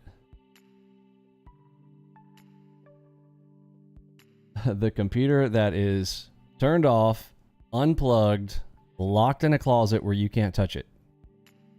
Where no one can touch it. So, is that super highly secured computer sitting in the closet, unplugged, turned off, with no electricity turned on, is it useful? Yes or no? Is the most secured computer useful? Yes or no? Is it any good at all? Yes or no? Nope. Absolutely not. All you project managers in the house. Vinny, you need more security. You need to be more secure. No. Project manager, you need to be more secure. Mr. Project Manager, I want you to secure your desk right now, sir. Take your computer, unplug it. Stop listening to me. Unplug your computer right now. Unplug it. Smash it on the ground. Now it's more secure. Now go stick it in the closet. Don't turn it back on until I say so. And I'm not going to tell you to turn it back on because I can't stand you. Next. Are we good? All right, another one in the swear jar. Cool. All right. My project manager piece again. So secure is useless. Useless. So then what is the polar opposite of a most useless computer? Efficient. What is the most absolutely useful and efficient computer? On the opposite end of the scale. The one that doesn't have any security. How long does it take you to type in your username and password in the morning? Well, that's secured. What about double authentication? Double authentication. Well, I gotta check my phone, gotta hit my little app thing, gotta check the number thing, gotta go type that in. It's not very efficient, right? I'm losing efficiency every time I do something secure. Now, okay, I gotta log into that app, and I gotta log into that app. So multiple layers of security. Okay, we're over here. Not as efficient to get to what I need to get done. But to get done, I've got to go through the security protocols. Okay. Check. Security is slow. You understand? We all agree. It's slower. Now, somebody's going to say, well, you need to be a happy medium and you need to be in the middle. I need security and efficiency. Well, there are some times when you want to shift farther this way or shift farther that way. Okay. If you're in the CIA, right, you probably need to be somewhere over here, pretty darn close to almost having it turned off. Okay, in its own remote room, internet turned off, blah blah blah blah blah, full security, yada yada. But the efficiency is not going to be there, right? It's not efficient. It's going to be hard to get to. That's the whole point, is to make it hard to get to, and it will be, just by definition, slower access, slower to get things done, yada yada yada. More secure. Okay. Now, we want to make some money. So where do I want to be? I need to be efficient. I got to get there quickly. I want to make an hourly rate. I need to be there quickly. So I need to be faster.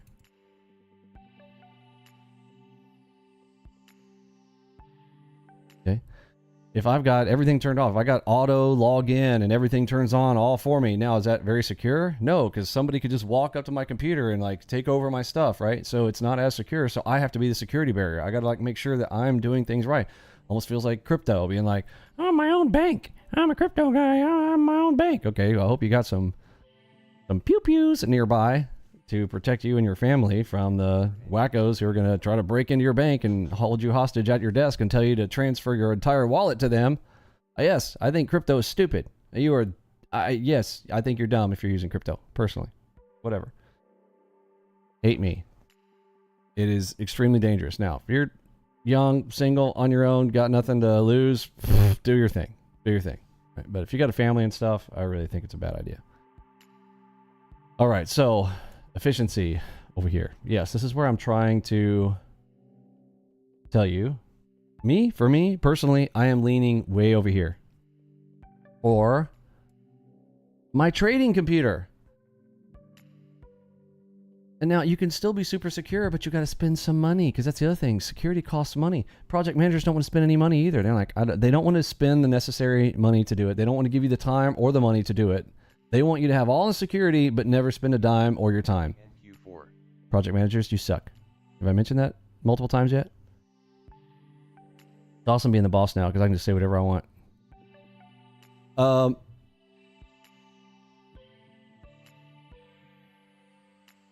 How about buy another computer? Okay, then you can go secure your other computer, doing all your other personal work or whatever, but you come over here and you install NinjaTrader. It's time to be efficient. Use this computer for only NinjaTrader, for only doing what's necessary for your trading on this PC. Be efficient. Turn security down. so that this thing is a money-making machine. Do you understand this concept?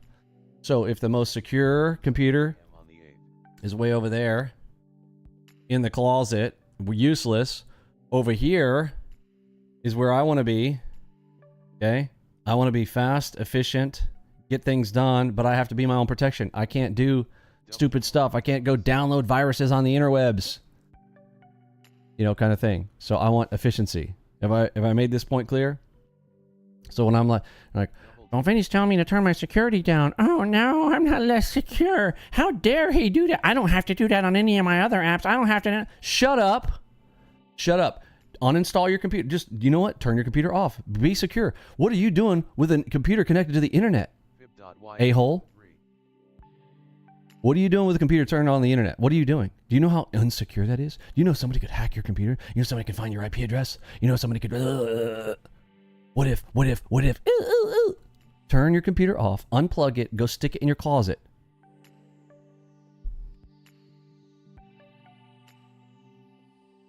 There you go. Oh, come on. Don't take it too seriously. Have fun. Have fun with it. It's all right. It'll be all right. Have some fun. It's good. It's good for you. Enigma long on the YM3.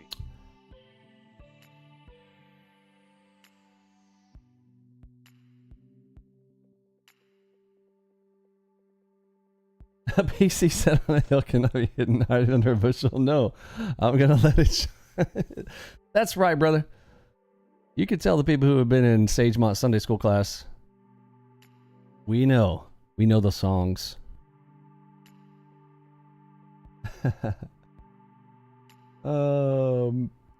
Let's see. Yeah, you can use it for you can use it for a shelf. Yeah, you got to reach that top shelf, step on your PC, plugged, unplugged, super secure.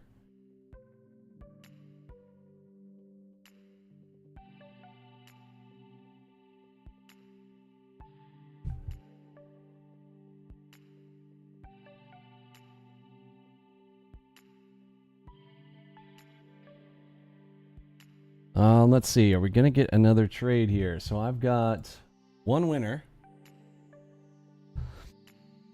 And the bots proved out that they would have won the day.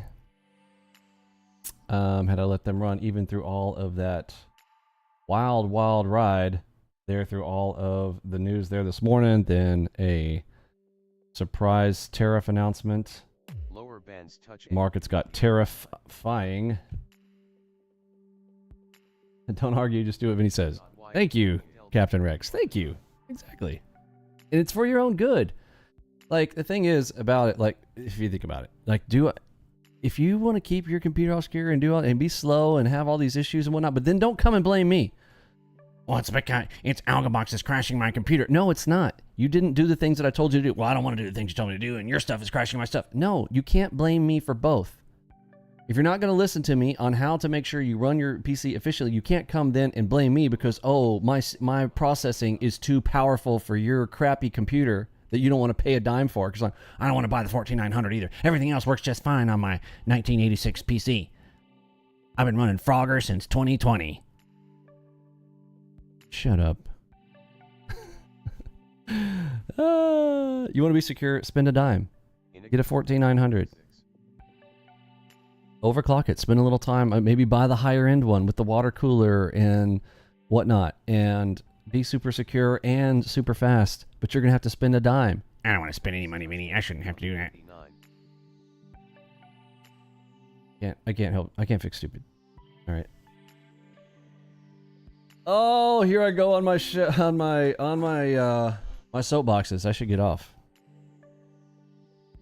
And my pro tariff, I think any tool in a toolbox can be used when used appropriately.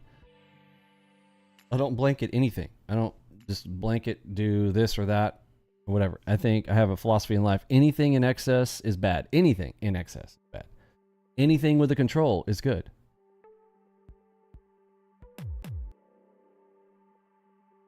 And not a control. You know, that's a generic phrasing for a general rule of thumb for life. But anything in excess is bad.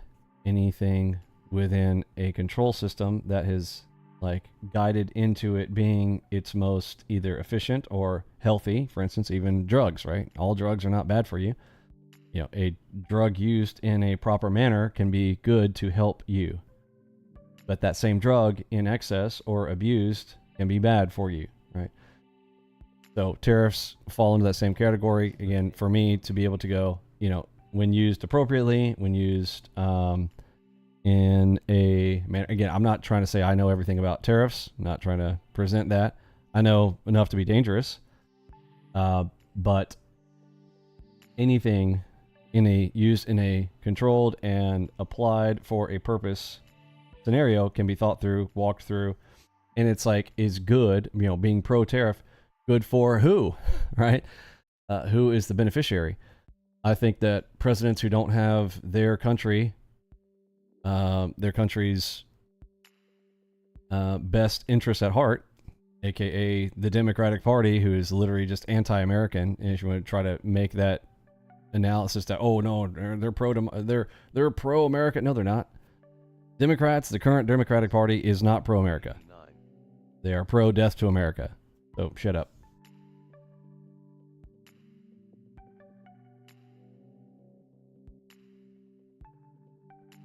If you want to kill innovation and cripple new business, then tariffs are great. I don't agree with that either, George. I don't necessarily agree with that. I can literally give you multiple examples where that's not true. It will create innovation in another territory. It's a movement character. It's moving it from one place into another place. Protecting your own local people to innovate.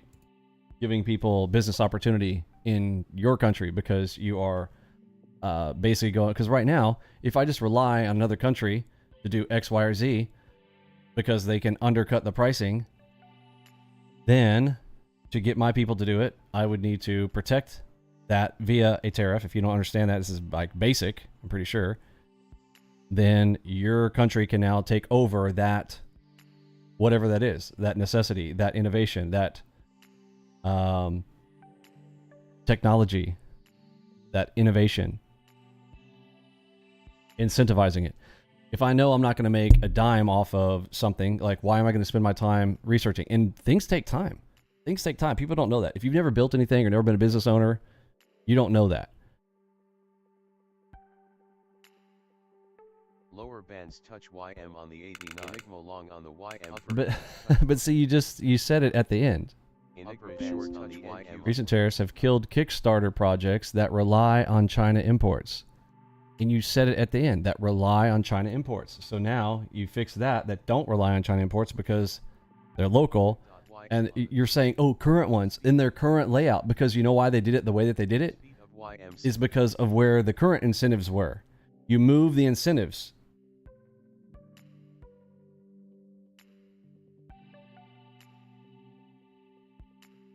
Yeah, many sides of this topic. Yeah, and again, it's not a blanket thing. There's nuance, right? There can be abuse of scenarios, and I don't know that all of them applied in the proper locations. I don't like that. It's like, okay, so you put all these tariffs on manufacturing items, but then you take it off of the technology. So if you want to move technology to your country, then you would actually need to tariff the technology sector. But then you're like, oh, well, we don't want to do it for technology. Well, then you can tell, like, that's because they're still incentivized to use the electronicocracy of being able to control people with their data. I mean, that's just scary. Don't even get me started. There's a whole philosophy around all of that.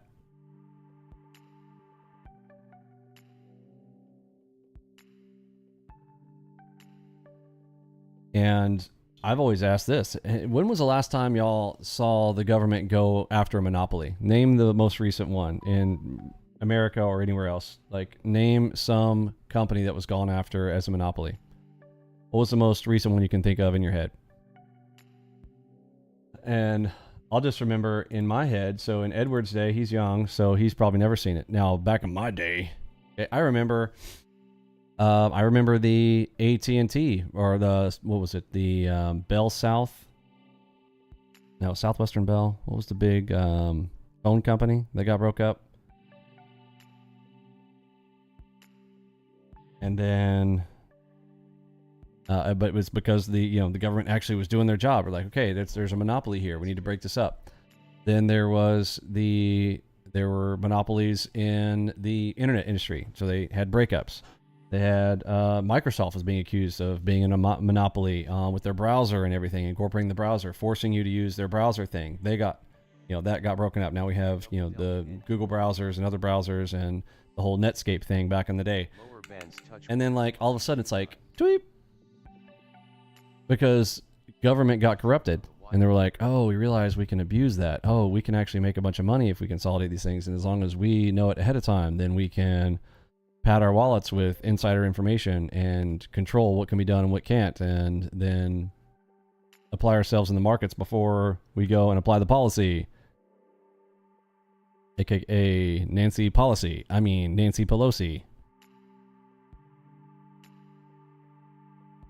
Everything else is a monopoly. They all work together, AKA in the same bit. Yes. And eventually, the New World Order that the Bible tells is coming. I mean, it's all laid out here. I already know the end of the story. All these people are like, oh, we got to save the planet. Bro, I already know the end of the story.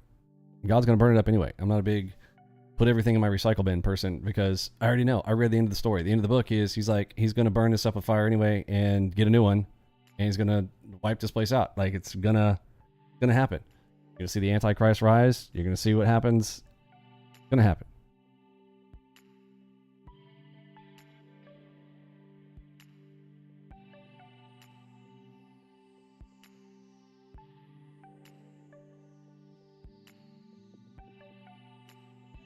The music industry is run by blood covenants, man.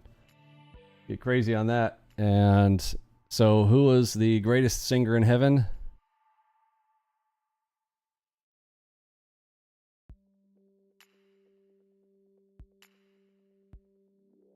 That's a good idea, Spencer. 12th i9, 12th gen CPU, Asus ROG Strix motherboard, just for AlgoBox. Keep my other PC for day-to-day. That's smart. Lucifer, that's right. It is a well-known fact. And when and who is the God of this universe? According to, remember, Jesus himself said this, by the way, don't argue with me about it. Jesus called Lucifer the God of this earth. Yes? Now, most Christians don't know that. They like to skip that part because they always like to say, oh, Jesus is king. Jesus is the king of this. And no, he had to win this one back because he gave it up to Satan. Just to prove a point and to make this test bed that we're all sitting around here in. What? Yes, I get it. That's beyond your... Divergence down YM on the 8th. Went over it pretty deep yesterday. And yes, he's in charge of the music industry. He's the one that helps him come up with the best hits. He was AI before AI became public. How do we know that? Did y'all ever hear about the monk who wrote that crazy book in one night?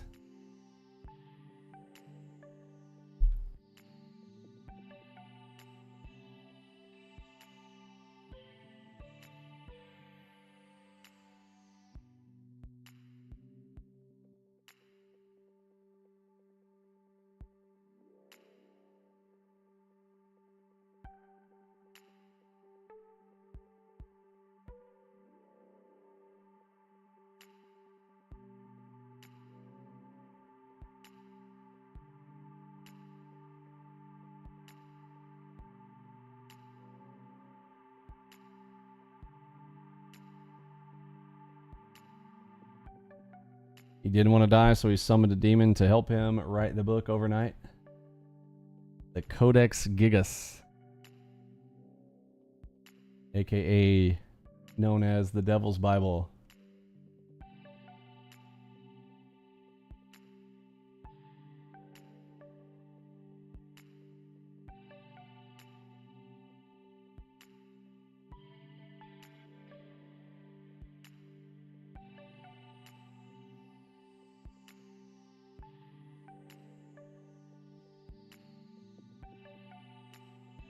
Fib.ym on the 3.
Conspiracy. Like the way she looks.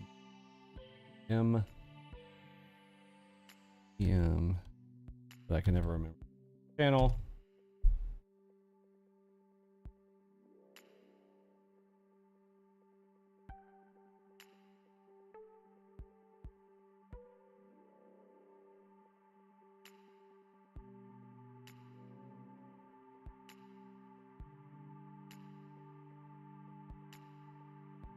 Double Delta Eam on the 29.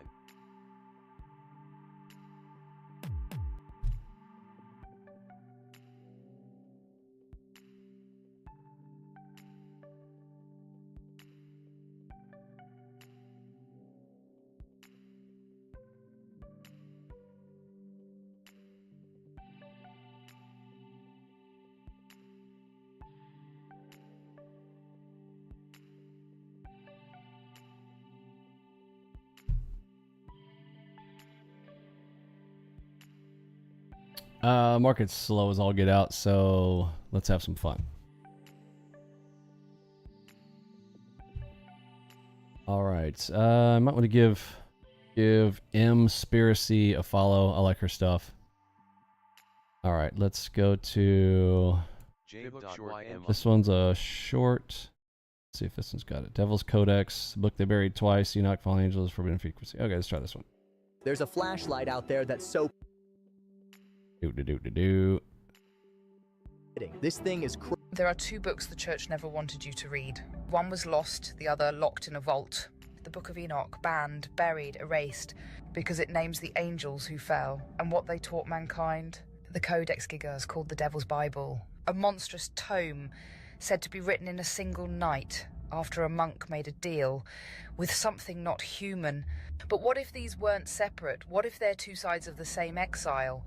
A warning in one, a weapon in the other, and together a key.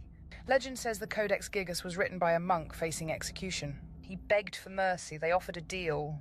Complete a holy book in one night. An impossible task, so he didn't pray, he didn't sleep. He summoned. The book was finished before dawn, and at its center, a full-page portrait of the devil smiling. Coincidence or signature? Because what came next wasn't scripture, it was rituals, exorcisms, forbidden knowledge. Like someone wasn't just recording history, they were documenting instructions, a continuation of the Watcher's fall, and maybe a map back to the throne. Azazel, Semyaza, Armaros, angels who descended, broke the code, and gave mankind fire it wasn't ready for. War, magic, metal, seduction, but they weren't acting alone. They were following a will, a hierarchy, something older than the fall itself. And when they were cast down, Enoch wrote the judgment, bound them beneath the earth, sealed their names. But the Codex, it doesn't bind, it reopens. What if that monk didn't just make a deal, he made a channel? And the devil in the center wasn't a symbol, it was a sign-in sheet. These weren't just texts, they weren't written for you. They were written for them. The Book of Enoch is encoded prophecy, a record of what happens when beings beyond man break the veil. The Codex Gigas is a manual, pages of invocation, casting, reversal, and protection. But together, they form a closed loop. Enoch locks the gates. Codex knows how to open them again. Two grimoires, two frequencies, one message. We came once, we were sealed, but we remember the words. And when those words are spoken again, they know where to return. The power was never just in the rituals, it was in the language. In Enoch, the angels taught humanity how to write symbols with power, marks that summoned storms, seals that altered matter. Scripts that could bind spirit to flesh. The Codex Gigas mimics those structures, but the lettering? It's unnatural. Even scholars admit its scale, inkwork and symmetry are beyond human capability. So ask yourself, what if it wasn't copied? What if it was channeled? A language resurrected, a signal re-encoded, because the fallen didn't lose their voice. They've just been waiting for someone to read it aloud. Every system that holds these books, church, state, library, crown, has tried to bury, ban or sanitize them, because they don't just preserve memory, they activate it. In the old world, reading was ritual. Words were not consumed, they were invoked. The Book of Enoch calls you to remember. The Codex Gigas calls something else to respond. And now, in the digital age, both are open. In fragments, in whispers, in screens with no guardians. So if the Watchers were real and the Codex is a doorway, then every scroll, every scan, every spoken word is a knock. They'll tell you the Codex Gigas ends in silence, that the last page holds nothing, that the message is over. But in esoteric tradition, nothing means waiting. And silence, that's where the signal lives. The Book of Enoch warned us, they fell once, they were sealed, but they would return when the world forgets how to listen and starts to read without knowing. So ask yourself, what happens when we open what was meant to stay closed? Maybe the question was never what's in the book. Maybe the question is what's still looking back from between the lines. Scholars still argue over the Codex's construction, one man, one night, no mistakes. Hundreds of pages, no visible planning, no ink fades, no corrections, perfect symmetry. But here's the thing, even modern calligraphers can't replicate it, and there's a reason. Ritual writing was never just about text, it was about frequency. The spacing, the rhythm, the order, each mark carried a pulse. They say the monk was possessed, others say he was guided. But those who've studied it long enough start to dream in its language, and some don't wake up the same. Let's talk about the cover. Bound in leather, human, they say, others whisper something else. The stitching isn't medieval, the texture wrong, and it's never rotted, not once, in 800 years. Even in humidity, even in war, even in flame. And here's the detail they don't print. Its cover shifts under pressure, as if breathing, as if remembering the hands that held it. So what are you really holding? A book or a host? Because not all signals come from satellites. Some still live in skin.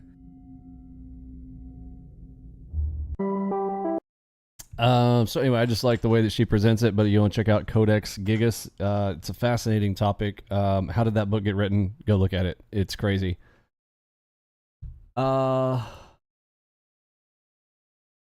your enemy.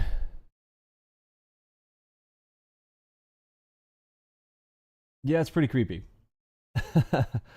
You know, and again, within nuance, it's like, oh, Vinny's supporting these things. No, I'm not. I'm just going, you need to know the other side. If you're going to debate it, or you're going to evade it, or you're going to battle it, you need to know your enemy in order to battle it. Duh. Right? Anyhow, that's my approach to it. So, kind of like the markets, I need to know who's on the other side. That's what I'm here to expose internally. I want to know that you can't hide from me on the charts. That's the power of AlgoBox. Speaking of power of AlgoBox, tonight is day 3, session 3. You do not want to miss it. We're getting into the meat of things now in our boot camps, 4:30 p.m. after the close. Be there or be square. Thanks for hanging out. For me, Pippi, Robbie, Lunchbot, Mod Squad, Curtis G, and Eddie B, I am sending out that big H-Town. See ya! Wait, don't go yet. Our art team has something for you. Show them how it's done.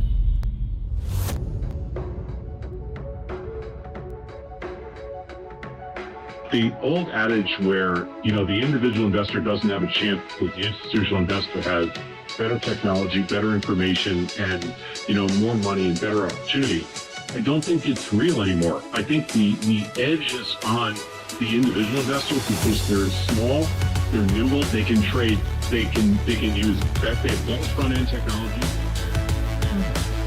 Don't waste your time. Leave the technical analysis to us. You just play the game.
Forex is littered with crooks, black hat guys, all this kind of shifty characters and companies trying to extract money from your pocket and stick it into theirs. And one of the things that they do is operate these Forex signals.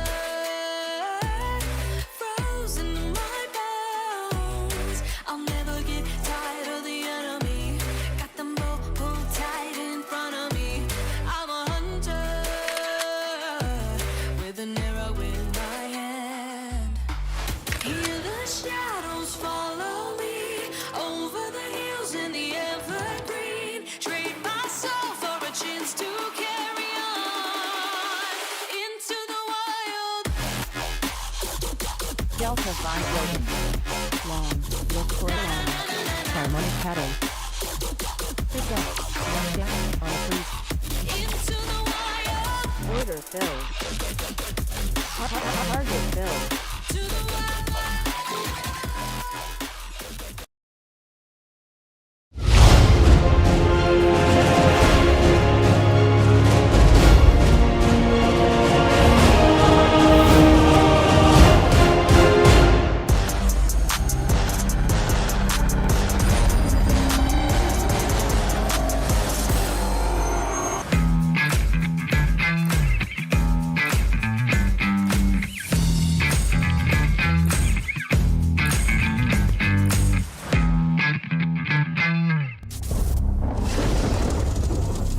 Audio Jungle.